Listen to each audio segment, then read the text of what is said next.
I'm Lewis and I'm an addict. Hey, Lewis. Welcome to our Finding Consensus on Mars workshop. It's a consensus-based decision-making. I'll let our other presenters introduce themselves. Addict named Dennis. Addict named Doug. Okay. We want to thank you all for letting us be here today. This workshop emerged originally out of the Midwest Zonal Forum Fellowship Development, and it has since sort of taken on a life of its own. So I am really happy to do it, and I will turn it over now. My name's Doug. I'm still an addict. Concerns with Robert's Rules. Complete Robert's Rules is 816 pages. Only 699 are considered essential. Easy to follow, 5-page cheat sheet. Lots of rules, requirements, niceties that can be manipulated and slow things down. Divisive, creates an us versus them atmosphere and makes compromise difficult, and it's not universal. Does a simple majority really reflect God's will? And that's a question to you. Consensus-based decision-making as opposed to the Robert's Rules of Order. Now I'll turn it over to Dennis. Thank you, Dennis. No problem. So to start this off, something that a lot of us didn't realize, did you realize you've probably been practicing consensus-based decision-making all along? Here's a quick example of that. We're all pretty much familiar with going out for coffee after a meeting, right? Well, how do we decide to do that? How do we decide to go out for coffee? How do we decide where to go? Does someone make a motion that we go to coffee at Java's with the intent that we fellowship? Of course not. Usually someone says, hey, you want to go out for coffee? And then we talk it out. Maybe someone says they're hungry and that there's this pizza place that has decent coffee. And we talk about it and decide and talk, and we just first see if we like the idea of going out, and then we decide if we want food or just coffee, and then we figure out where we're going to go. And quite often in the process, we make an effort to ask the quiet voice, like a newcomer or a minority voice, for input to make sure that we're being more inclusive. That's consensus-based decision-making in a nutshell right there. And I bet you didn't realize that you've actually practiced CBDM more than once in recovery and service already. So, what's different about CBDM? Now that we've talked about concerns with Robert's Rules and given an example of how most of us regularly participate in consensus-based decision-making, let's dig in and talk about the principles of CBDM. Well, first, CBDM is less about the decision and more about the conscience. Both consensus-based decision-making and Robert's Rules of Order are processes we can follow to come to a decision, but they each have different priorities in their approach to making that decision. With Robert's Rules of Order, the focus is on making the decision competitively between pro and con, back and forth, trying to win a pass or a fail. With consensus-based decision-making, the focus is on building our decision collaboratively with our voices to move forward together. In CBDM decisions are decisions made together in the belief it is more important that we move forward together than it is that we just move forward. And some of the key points that support that collaborative decision-making are that when our decisions are based in consensus, we understand that everyone has a piece of the truth. No one has all of it. But if everyone has a piece of the truth, we have to make sure that we can hear that truth so that decisions based in consensus give more opportunity for voices to be heard. Most consensus-based decision-making processes actively seek out the minority voice to make sure our decision is truly built together. And consensus-based decision-making simply is a shift in the focus of I need to be heard to I need you to be heard. And very importantly, CBDM is not a rigid process. There are no set guidelines for the right way to do CBDM. And very often the belief that there's a perfectly right version of CBDM goes against our core principles embodied in consensus-based decision-making. Simply put, CBDM is a buffet of options based in principles. Lewis, you're up. Okay, so what are the benefits of consensus-based decision-making? Really, it's over time, everyone feels a part of the process and learns to trust it. It's easier to accept an unfavorable outcome if you're in a small minority and if your opinion has been heard and considered. There's no need to manipulate the process, no stacking to pros and to cons of Robert's Rules. Easy decisions come very quick. If no one disagrees on the first straw poll, move on. One thing, an example of that, for example, is approving of the minutes, where you need a motion and a second. And, this way, just say, does anyone disagree with the minutes? And if no one does, they're passed. Tough decisions may take a bit more time, but the final solution is always better when everyone has had a voice and all the ideas have been considered. Less than full consensus is rare. And it's flexible, as Dennis pointed out. I mean, it's sort of a buffet of options, allows us to adapt and evolve. There are simple facilitation tools. As a facilitator, the most important phrase I always say is, does anyone object? Does anyone object? And if they don't, then you've got your decision. Or let's take a straw poll. So that allows me to gain a temperature of the service body or the group, whether or not they're sort of for it or against it or whatever. And it moves away from motions and toward ideas and goals. So my big experience with CBDM is my region, Chicagoland, and we've been using it for 18 or even longer. 18 years. And at my region, anyone can raise a topic for new business and join the conversation. It doesn't have to be a regional committee member or a trusted servant.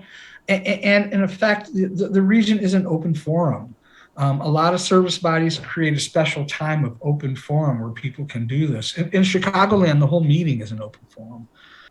So we're an 80% consensus region, but if few things ever need to come to a vote, when votes arise, each RCM, we have 15 areas depending on how you count them, and trusted servants except facilitators can vote. And in decision making, really the big one is the straw poll. During old and new business, topic maker discusses their concerns and answers questions. The facilitator listens for a proposal, and if it emerges, they take a quick straw poll. And the straw poll, if there is consensus, the decision is made. No need to continue the discussion. And if there is no consensus, discussion just continues, and the facilitator standing back and just listening carefully to find possible compromises.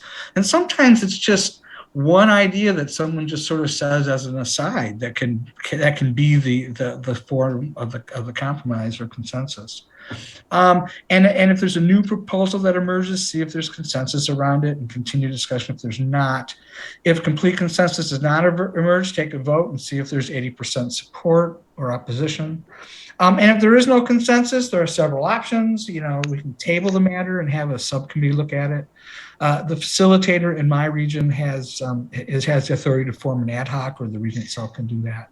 Send it to the policy committee, or just let it die. And whichever option is taken, you get buy-in from the body.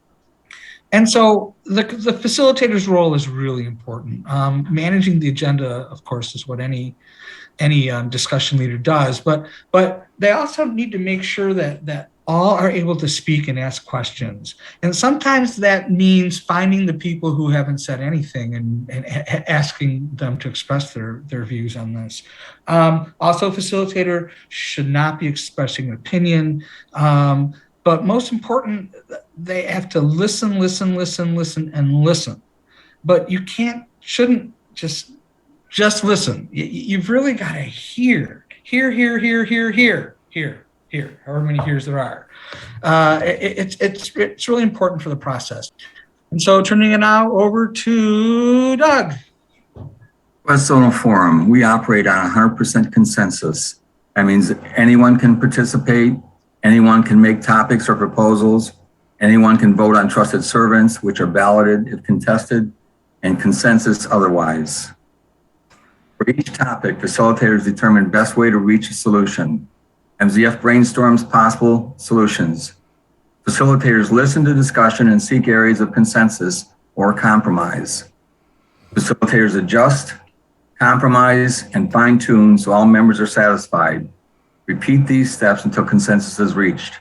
Participants have three options: agree, block, or stand aside. No more confusion with abstentions. Block is basically a veto. If a region hates an idea, it can block. At a minimum, it delays the decision. Participants trust the process and the other participants.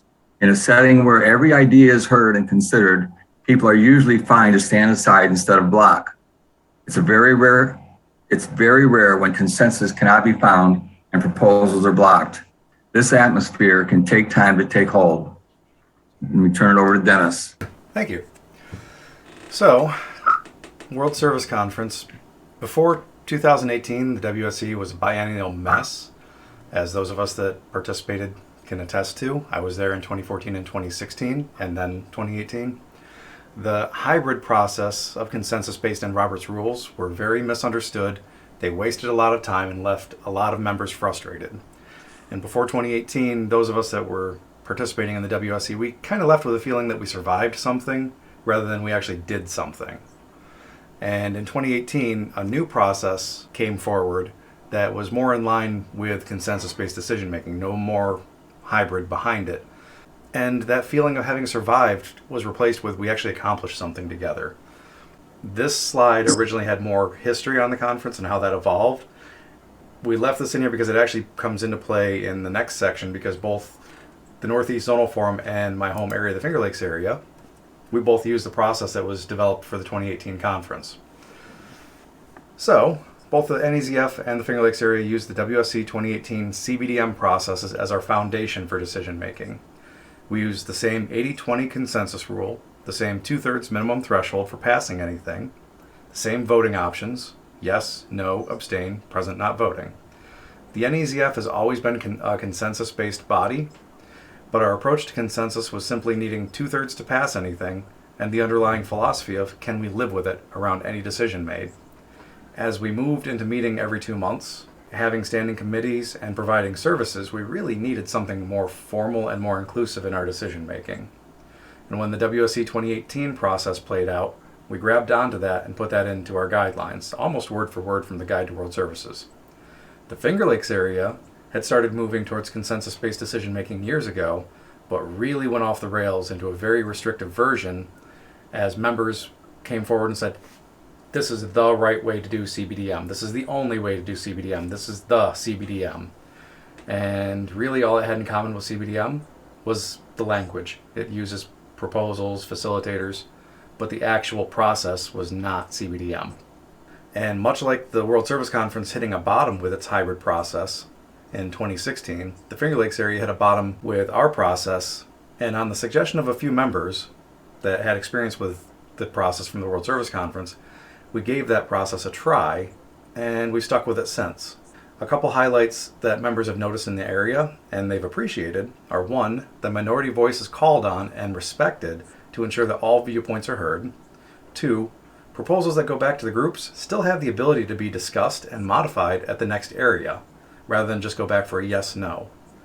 Like, there's actually one of the examples in skit that goes almost word for word from my home area that went back, was misunderstood, came forward, got understood, and then the groups decided, oh wait, no, we actually are for this thing. Oh, cool. So what this process in practice looks like is a proposal comes in. If the decision seems like a simple one to move through, simply ask the body if there's any objections, like Lewis referenced. If no objections are raised, well, proposal passed, move on. If there's an objection, okay, then we fall back on the process and actually work through it. You take an initial poll. If there's 80% for or against, that's considered consensus.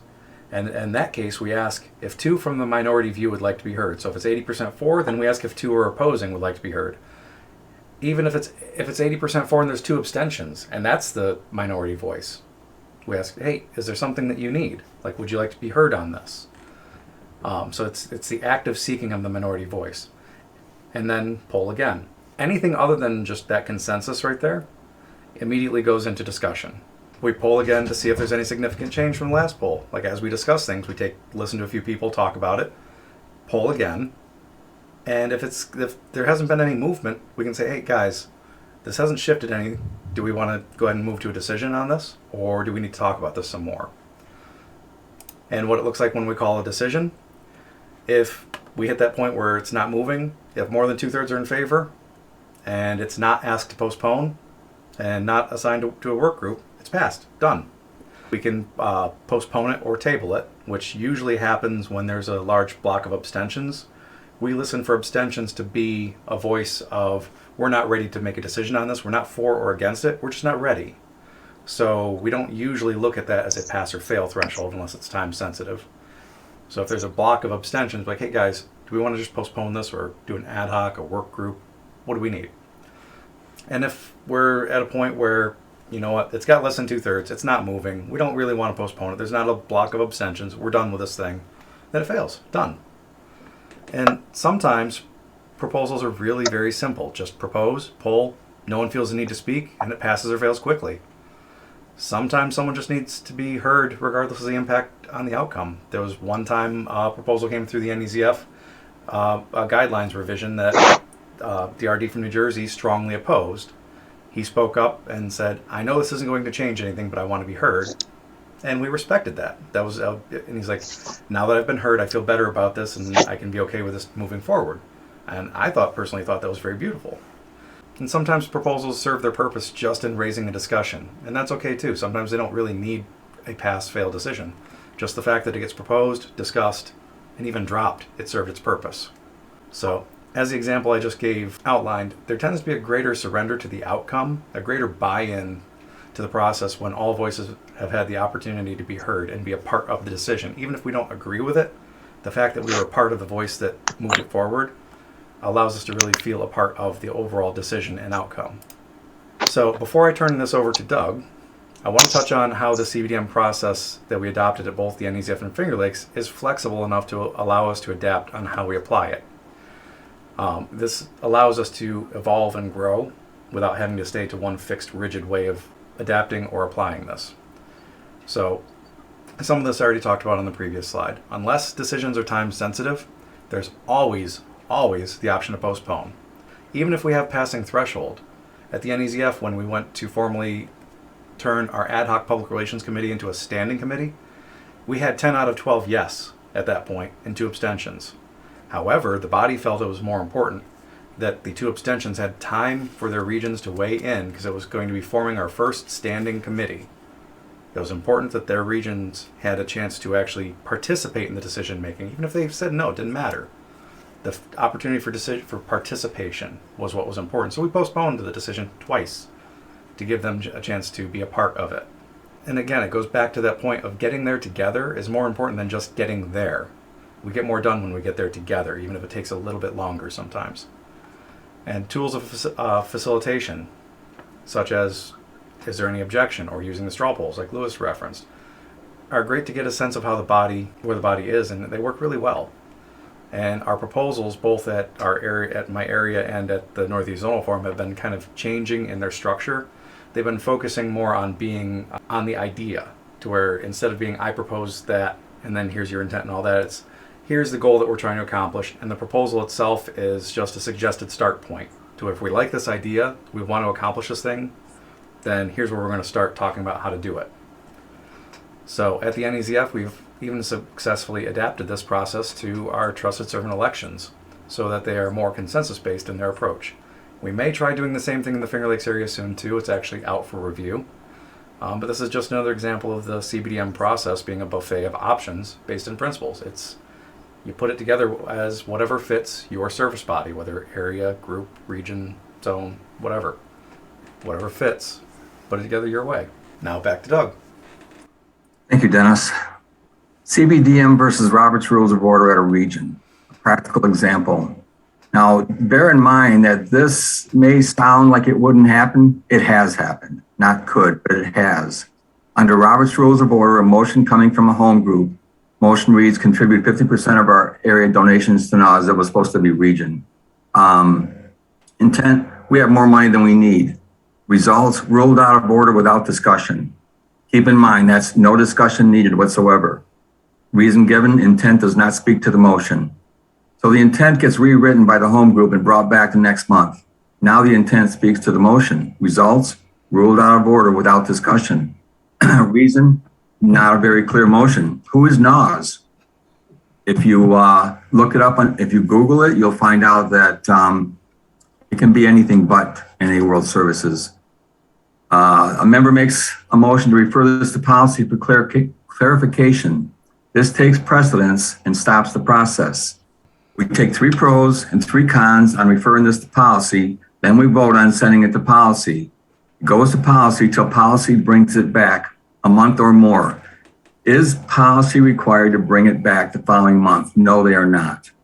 It can sit there forever until someone brings it back. Motions can only be made by certain members. Motions must conform to a certain set of rules. Not everyone at the meeting will be allowed to participate in discussions.